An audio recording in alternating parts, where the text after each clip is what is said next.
Hi, my name is Raphael Heath, the Head of Geography at the Royal High School Bath, and this is just a quick overview of the prototype of the Ash Cloud Apocalypse GIS Day event, or GIS Week event I should say, for November 2015. The idea behind this is that students are going to be investigating the risk factors that relate to their home area in relation to an ash cloud apocalypse event of a mega volcanic eruption, see how well prepared we are in the modern world. The basic idea at the moment is that they would be opening a web app like this that we'd be providing. It contains a little bit of an introductory film there and a little bit of background about GIS, and then they would go on to the third tab at the moment, working on here. So it's just a prototype just to show you the basic idea. It may look similar to this in the end or slightly different, but the principle should be hopefully the same or easier. So they would go into a tab like this, and this would have a data entry form, and they'd be asked to rate from score 1 to 5 various risk factors such as their distance from a mega volcano and so on, and eventually they would put their home location onto this map, and we'd create a overall risk map across all participants across the world for this event. So distance from mega volcano, they have to put a number in between 1 and 5, and they get these this data from these other tabs, these maps that we've produced and shared for you on this. So it would start off with a large scale map like this. You can see Campo Flegrei in Europe, we can see Tambora and Toba in Indonesia and so on, Yellowstone in the USA, etc. So the idea is to find your risk factor according to your distance from it. So this just gives you the global overview. You would then sort of zoom to your home location using either sort of manual zoom functions like this, or postcode searches and stuff. So let's say I want to zoom into a street level area and say I live around here in Bath.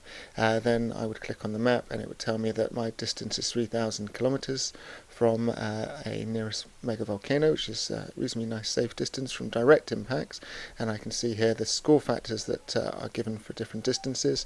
So I would see that 3,000, 2,000 kilometres or more or whatever would be a score 1, very low risk. But if I lived close to a mega volcano, then I would give myself a score of 5 if I was right next to Campo Flegrei or something, where I'd be more affected by direct impacts. So I then go back to my form here and would enter a score of 1 in this case, let's say, for someone like Bath. Then it says height of land rating, so I go to tab where was that, to 4, 5, and with this is a map of the land heights across the world. I can click anywhere in the world and get a land height for it, and again same principle. So I would zoom into my home location and be able to identify the land height, and again Bath's hilly but not mountainous, so I'm going to get some reasonably sort of medium to low heights here. So if I just click on the map, somewhere 118 metres or so, I would look it up against this scale. That gives me a scale rating, a medium risk score of 3 on this particular scale that we're setting up. Again, these might change a little bit, but it just shows you the principle.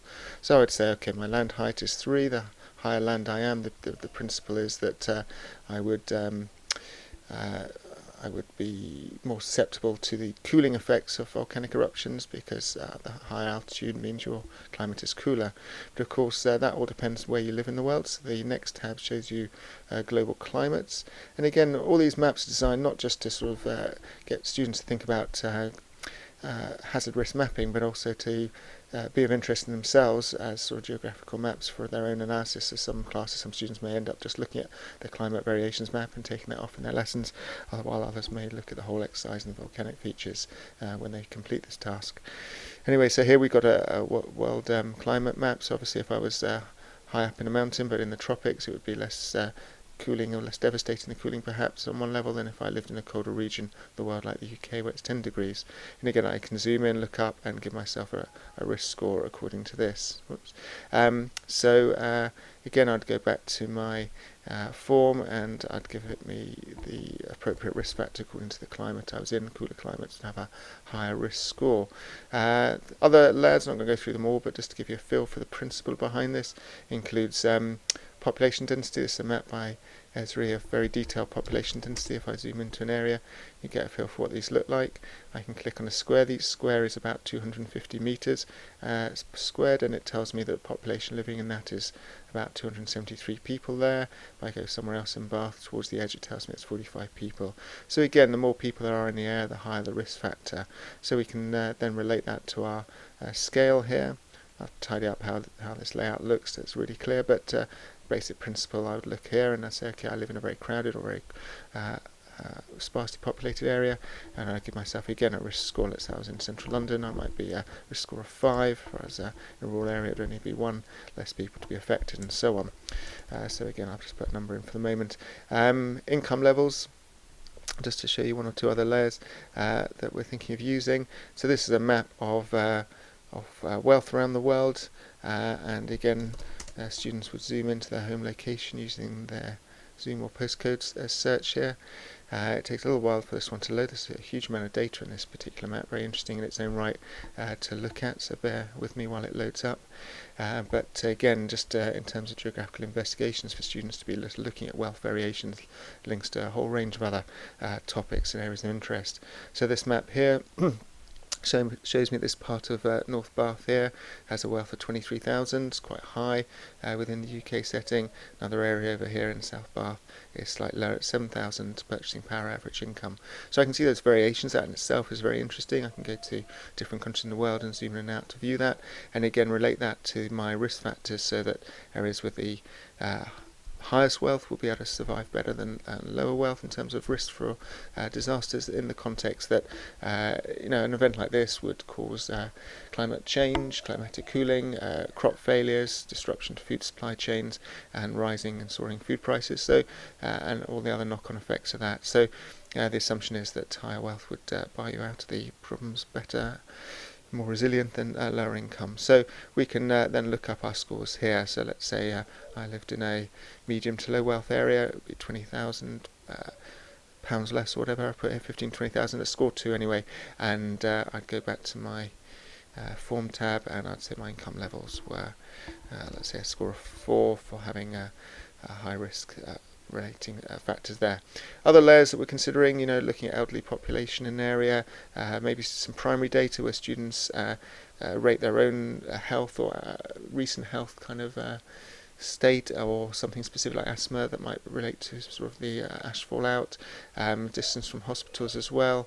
So if I look at some of these other layers, so some of these might be primary data where students are just giving their own subjective rating, others might be based on sort of distances. There's a distance from hospitals map, for example, assuming that you'd have to kind of have to get help and walk or drive to a hospital. I'm thinking of walking in the sense that if we suggest that maybe petrol prices have soared and it's being diverted to other uses, that transport's kind of private transport's kind of out of the question, and you need to walk places to get help and food and so on.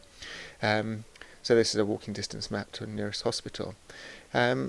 So that's how the forms would work. It essentially gives you a sense of this sort of the basic principle behind this exercise. It's hopefully very, very enriching in the sense students are looking at lots of data, looking at lots of patterns globally and locally, which in themselves are interesting, and then in this exercise sort of utilise that information to create a hazard risk map overall. The final task would involve them putting in their locations. They would zoom to the world map to the right location for their home, approximately sort of locate their home area, not necessarily directly on their house but in their region, and then they would, once they've placed that dot and they're happy with where that place mark goes, they would let's go to the bottom here, submit the entry, and that data that they've all put in would then go into the world map and ultimately be shown in the final map here, which would continuously update when it was refreshed, giving a world map. It's just some imaginary data here. You have all the different layers in for the map and the overall score for total risk for that area. So that would create a new interesting kind of global map of risk to volcanic eruption, but also within it lots of interesting bits of data that could be looked at individually for spatial patterns themselves. And as I say, going back to any of the individual map layers in themselves can be quite interesting for student investigations, depending on what topic they're currently working on. So that gives you an overview of the basic concept of our plans at the moment for how students would engage and enter and participate with the Ash Cloud Apocalypse GIS Week all day event in November 2015, and hopefully it gives you a sense of what the challenge of that task is, what it involves. Hopefully you see it's relatively straightforward, quite easy, but also a little bit interesting and challenging for students to get involved in, look at, and make them think about the geography of their local area in the context of interesting and unusual, perhaps inspiring and motivating kind of context for students to kind of think about and get involved in. So I hope you get involved in the task. Don't forget to go to our website and sign up for the event. Let me just put that up here, GIS event. So gisevent.wix.com is the start of the website, and GIS Day 2015 gets you to the home page. So gisevent.wix.com/GIS Day 2015 gets you to our website, explains everything about it, promotional videos, tells you who we are, what we're doing, and the registration page for letting us know that you're interested in being involved. Doesn't commit you, but at least it helps us know who's involved, create maps with the right data, and keep you updated with all the information in your preparation to that event with you and your students or anyone else you want to involve in that event. So I hope you've found this useful. My name's Raphael Heath, the Head of Geography at the Royal High School Bath, and I hope you take part in this event. If you've got any questions, do get in touch using the contact on the website. Thank you very much.